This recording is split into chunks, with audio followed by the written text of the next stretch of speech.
It's time for Forward Nation Radio.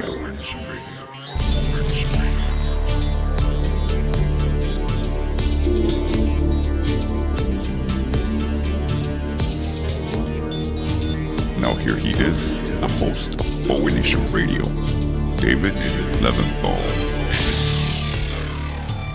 Hello and welcome to Forward Nation Radio with me, David Leventhal. A lot of stuff going on this week. Wow. Why hasn't that ever happened before? Half the world is falling apart. The Trump administration is ripping apart at its seams. We have a former Trump campaign staffer making all the news by going on TV, possibly drunk, and making a complete jackass of himself. We have totalitarians taking over all around the world, not just in America. Or, as Fox News puts it, have you seen those Hillary Rodham Clinton emails lately?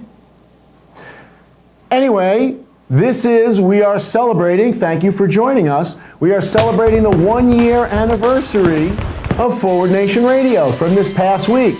We have been on for a year, thank you very much, and thanks to our loyal viewers, which means we have outlasted almost the entirety of the Trump administration staff and the Trump cabinet. I don't know, just being compared to the Trump staff and the Trump cabinet doesn't sound like a good thing. But we're still here, we're still sharing the news and our opinions on the news with you from our desk in our new studio. This desk, this nice desk. Yeah, still bugging me. Sorry. You know, Damien, I gotta talk to her. It's a respect issue, Damien. I know, it's a perfectly nice desk. It is, it's a perfectly nice desk. We get along very well with this desk. But it's a respect thing, okay? You don't like the desk? I like the desk, I do like the desk. It's not a $31,000 desk though. If Ben Carson gets to have a $31-something-thousand desk on the taxpayer's dime, it's a matter of respect. I think I should get a nicer desk. So what you're saying is that we need taxpayers? I'm saying no, because we're liberals, we're progressives. We would treat the taxpayers better. That's not fair. We need business people. We're happy to screw them. To you, perhaps our future sponsors. No, it's just our desk is like $31,000 less expensive. This is Ben Carson, right? It's no longer okay in polite company to say, it's not brain surgery, because apparently you could be an idiot and be a brain surgeon, we've learned. The guy running HUD. So if he gets to have a $31,000 desk, I think I should get to have a $31,000 desk. I do. I think I'm worth it. That's all I'm saying. I mean, look at it this way. At least there's consistency if you're going to go ahead and have an administration that takes first-class trips everywhere. You know what? Don't go back down that first-class trip path, okay? Because I'm gonna raise that issue again too. My first-class trips are driving myself home after the show, okay? I want some first-class trip. Why don't we have some live shows in Los Angeles, Las Vegas, Beijing, wherever? We can't even afford 2 pairs of socks. Don't give me that we can't afford thing, Damien. Ben Carson used the federal government. The Republican tax cut has just put them an additional $1.5 trillion in the hole. I realize we don't have any money, but that puts us way ahead of the federal government. Yeah, but I think for the audience to really be able to understand how poor we are, they would need to take a look at our sock issue. Don't go there again. Okay, it's the brilliance of your host, who, by the way, has lost his ability to move the outline.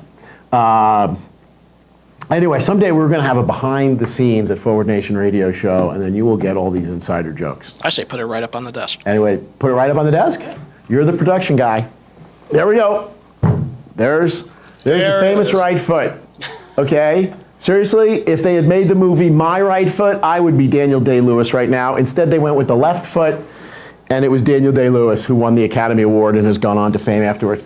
Sequel? Many of you don't know this. Sequel. Viewers, yeah, those who haven't spoken to me personally, my right foot becomes the next one. There you go. I have a little bit of an outline here that I use, and I actually scroll. You may have noticed, our longtime viewers, that I no longer reach across to change to move it with the mouse. I move it with my toes. So that's the shock joke. Anyway, so here we are. We're being silly. It's been a year. We figure we can get a little bit silly on our anniversary show. What has happened since we started at Forward Nation Radio? Well, as I pointed out, we've outlasted much of the presidential administration. We have avoided indictment, which also distinguishes us from many in the presidential administration. Since we started, we have been eclipsed by a presidential lie more than 2,000 times since we started this show. Since we've started, the president has told a lie after us more than 2,000 times, and we keep going. Anyway, looking ahead to the future, the question again is, can Generation Z promote the change that we need, particularly in our gun laws? The state of Florida Senate just passed a gun bill saying to the students, see, we did what you wanted us to do, to which the students responded, this shit is not what we wanted you to do. We wanted you to do a bill that wasn't written by the NRA. This bill is a compromise. It will not, if it's enacted, it will not allow teachers to carry concealed handguns in school, which will really put them in a bad situation when a fight breaks out between teachers and everybody else at the school. Custodians, librarians, counselors, who are all going to be allowed and trained to carry guns. That's compromise Florida style. That's we heard you Florida style, as long as you work for the NRA. I'm disappointed because if you watched our show last week, we were kind of looking forward to being able to pack heat in the classroom. In fact, I had some questions about that because, frankly, I don't think a gun was enough. I spoke to you, Damien, for a while after the show, and I'm sorry, my father has an old hand grenade from the war. I think that if you have multiple shooters, like a Columbine situation, one gun wouldn't do it. I think teachers need to be able to bring hand grenades. Well, I mean, if the argument's going to be that you need to protect yourself from the government, then you should have rocket launchers. I think we should, well, you know, breaking into schools. The government presumably is not breaking into our schools, but if they're breaking into our schools, we need more than just a gun to defend ourselves. We're going to need, you're right, rocket launchers. Shrapnel. Absolutely. Shrapnel flying everywhere. I mean, yeah. You know what it is. Flak jackets. Yeah. Well, we need to have bulletproof backpacks, which I heard a company actually increased their profits, who's now selling bulletproof backpacks. Went up about 30%, I think was the figure in sales after the shooting. There are a couple of things that just sort of capture the zeitgeist or capture the moment. Okay, a company selling bulletproof backpacks to kids for school whose stock goes up dramatically. This is really, I mean, this isn't even funny anymore. This is really pathetic. I was going to finish with all these jokes about, you know, it's not a discussion anymore about should we arm teachers. It really is just a question of how much could we arm teachers? Like, what could we get? But bulletproof backpacks, that really just puts a damper on the whole discussion, doesn't it? Anyway, also big news this week, of course. President Trump declared a trade war. I've been asked in all my classes, what do you think about the wisdom of a trade war? And I said, first of all, it was done by President Trump. So wisdom? Look, the idea of imposing trade sanctions is not a ridiculous idea. As a general proposition, we're going to accept the fact that globalization is occurring, and for the most part, it will shake out to the benefit of the world because it promotes efficiency. I've argued, as Hillary Clinton has argued, as reasonable people tend to argue, that if globalization is going to happen, what a civilized society does is provide for the people who get caught in the middle. Many of us benefit tremendously from globalization, both in the inexpensiveness of the products that we buy and the opportunities that it affords. If we survive on our capital, if our money makes money, in other words, if we're wealthy, we benefit tremendously from globalization because our money can move around the world to wherever it is most valuable at the push of a button. But some people are caught in the middle. If all of watermelon growing moves to Guatemala, then watermelon growers and the people who own the businesses of growing watermelons in America are going to get caught in the middle. So what do? A civilized society helps them through the crisis. Now that's when globalization is working properly. When it's not working properly, you have countries cheating. So there is a patina of sense to what Trump has done.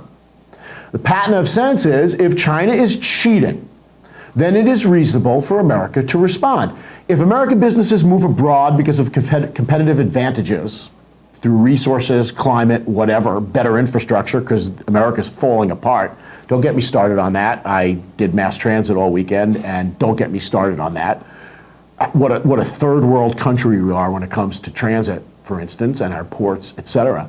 If businesses move because opportunities are better abroad, that's fine. If businesses move because people or the environment or something else is being exploited abroad, if US laws are being evaded abroad, including tax laws, then that's inappropriate, and that shouldn't be happening. American businesses can move abroad for better climate. They can't move abroad because they get to hire slaves. And so to the extent that China has been cheating, reasonable people should be sitting down and negotiating with China some kind of end to the cheating or some kind of reasonable sanctions to respond to that. But this is President Trump. So let's not get caught up in the fact that in a perfect world, the idea of some kind of trade sanctions could be reasonable. Or, as our commander-in-chief said, trade wars are good and easy to win. They're not.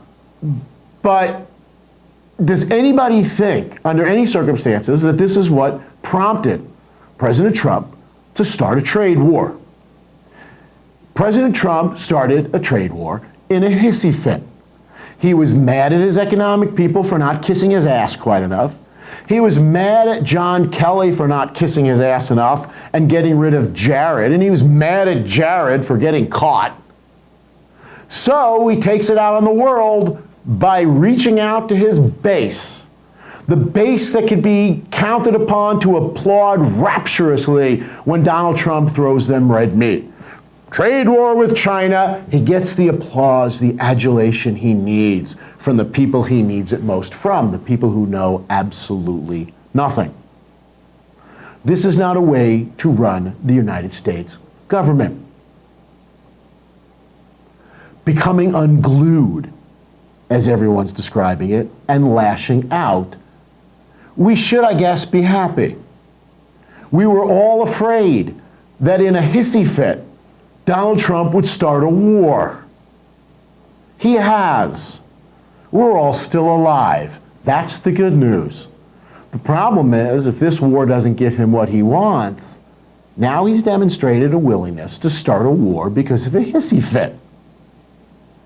And it's not funny again anymore.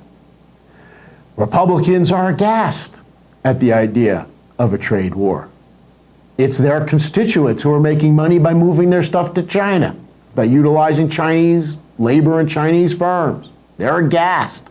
The whole idea of government interference in the free market. But thus far, President Trump has remained pretty steadfast in his resolve, his determination to... Oh, sorry. You owe me $1. Okay, I did resolve, steadfast, and determination, and Trump in the same sentence without cracking up. I believe that our agreement is you owe me $1. Okay, yes, I couldn't maintain it after that, but yeah, Trump has remained steadfast at least until tomorrow, today, whatever. By the time you guys get to watch this, this will all be a thing of the past, I'm sure. Anyway, speaking of steadfast in their resolve and trade wars, other big news this week, Italy had an election, and the fascists won. Yay. What could possibly go wrong here? We've mentioned on this show several times, it's not inappropriate, it's not hyperbole to at least consider the fact that the last time we had a world economic situation as bad as what we just came through, A few years later, we had World War II, led in large part by a fascist Italy. Keep your eyes on the next German elections. This is starting to get nerve-wracking. China just did a great and wonderful thing. It made President Xi president for life, which President Trump responded by saying, it's great that Xi is a ruler for life, and joked about, maybe Trump should do the same thing. Ha ha, ha ha. I mentioned to my students in class, we're moving in the direction that we faced after the Great Depression. Unfortunately, with America on the wrong side. America will be with the Axis powers on this one. As the world separates into progressive, enlightened, thoughtful leaders moving us forward to a more open, tolerant societies, which many of us look at America and say, it's wonderful what's going on with a lot of the young people in this country, with rights for gays, transgendered, etc. The backlash has been a movement towards totalitarianism, repression, etc. And America is not leading the charge in favor of open, tolerant, democratic societies. We may be leading the charge in favor of the opposite. At the very least, we have lost any moral authority to speak out against heavy-handed dictators taking over around the world. And this is a time where our military can't really do anything. They're actually relying on us to be able to be a part of movements, to be able to stop this march into all this nonsense. You know, we talked last week about, with respect to guns, what an upside-down, bizarro world it is when Americans are looking to corporate America to save us from ourselves. And now we've got, that's right, we've been doing this pretty much since the beginning, since we started this show, the beginning of the Trump administration. We are looking at the United States military to be our leaders in fighting for peace. These are strange and troubling times, Damien and our viewers. What could go wrong? What could go wrong, really? What could go wrong? What could go wrong? We did not talk last week because of the horrors that were happening then about the tax bill and its growing popularity. We would be remiss in going more than a week in discussing the latest manifestations of the theft of much of the U.S. economy. I joked, of course, beforehand about the U.S. government being in tremendous debt because of Republicans, and how that's typical of the way things work in America. Republicans take over the government, loot the country, Democrats come in and fix it, Republicans then come in and do some more looting, Democrats come in and fix it, Republicans do some more looting. Well, here we are with the looting to the tune of trillions of dollars. I said to my students, who is paying for these tax cuts for worthless billionaires? And the answer is you are, with your future.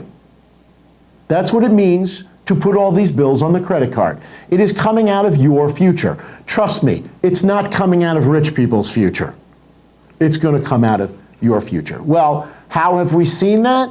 The tax bill, which had 20-something% approval ratings when it was in the news, has now passed the 50% approval mark. Why? Because it's been in the Fox News. It hasn't been in the regular news, which means the conservative propaganda has been lying about the tax bill, so people have no idea what the hell's going on. Well, here's some of the things that we've learned are going on.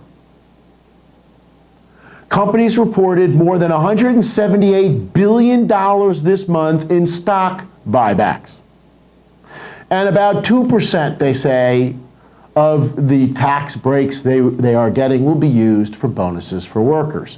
That's to mollify Trump and the Republicans and deceive the American public. Look, we gave a bonus. That's right, workers.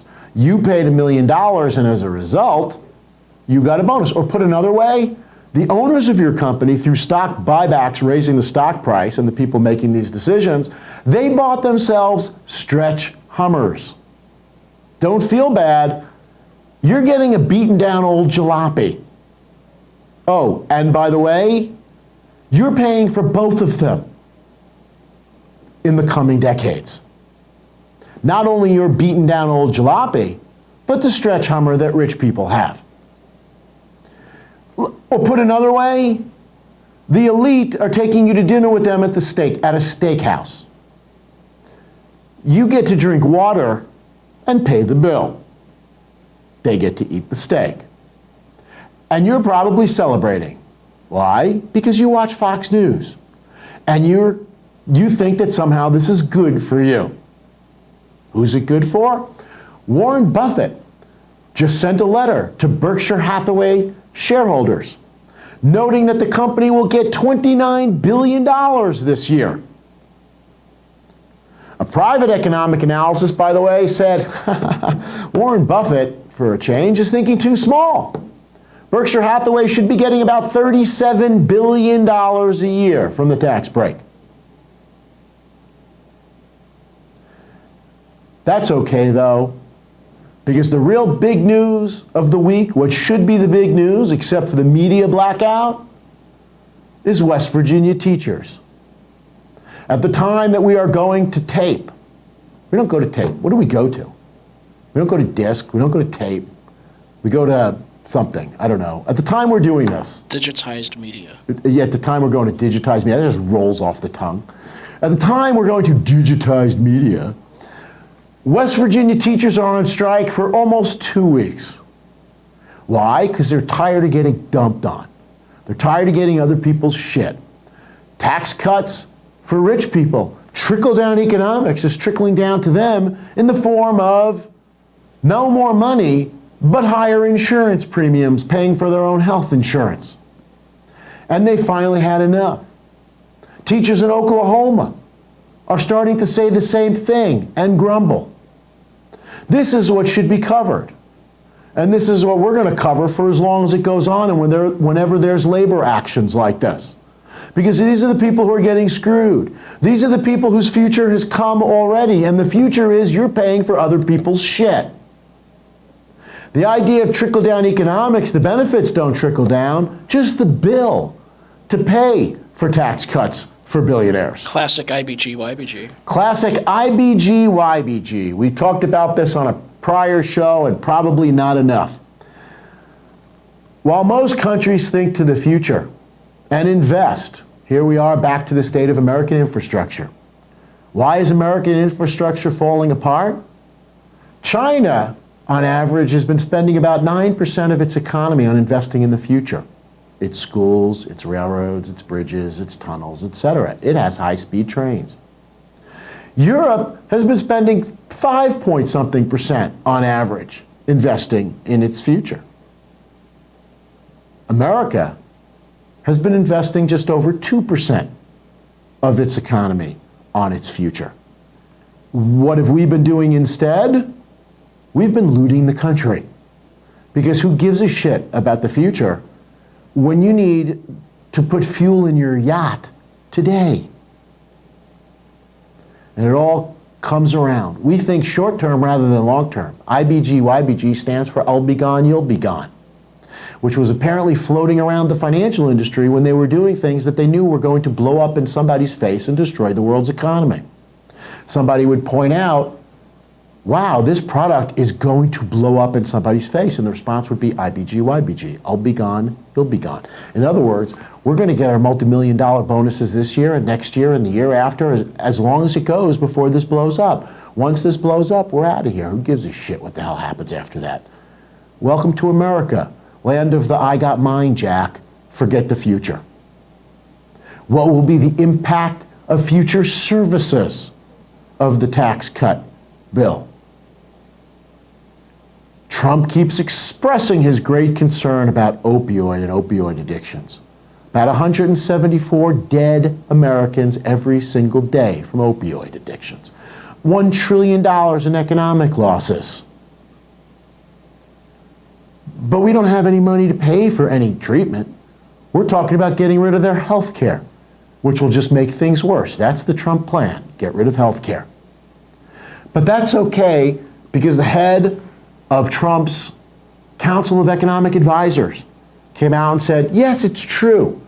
Businesses, just as has always happened in the past, and as liberals like David Leventhal have argued will happen again, Businesses have been using these tax cuts to enrich their already rich owners. Stock buybacks and bonuses for the owners of the businesses. That's true. But gosh darn it, good times are just around the corner. Pretty soon, boy, those tax cuts are going to be used for great things. Or, as the original architects of supply-side economics are saying, supply-side economics, it's only been 40 years. Give it a chance. It's so close to working. Who's going to benefit from the tax cuts? Have you seen the Wyatt Koch video going around? Go take a look at that one. This utterly worthless, disgusting disgrace of a human being is the son of one of the pauper Kochs, Bill Koch, who only has about $2 billion. But since he doesn't work for a living, and he's going to get most of his money through inheritance, he's the guy who's really going to benefit from the tax cut. It's time to stop worshiping the wealthy. It's time to start worshiping decent people. It's time to spread the hashtag and the campaign message, hashtag NoBillionaires. Anyway, that's our quick show for this week. We're hunkering down for the snow. We hope you're all doing well through the snowstorm that hit the Northeast. Next week, we will have a follow-up on the latest in the Republican swamp and the rest of what's been going on in the Russia investigation. Who knows? By then, maybe Jared will have been indicted. Oh, for shame. Anyway, like looking forward, go to forwardnationradio.com. That's forwardnationradio.com and get the full experience. You'll see the video from this and every episode there and on our YouTube channel as well. Don't miss the next Forward Nation Radio podcast on Podbean at podbean.com. If you love what you heard, like what you heard, and speak Russian, please like us on Facebook. If you tweet, go ahead, tweet out good things of our show. Share our links if you can. And thank you very much for following us and for sharing us. We'll see you next week. Thank you.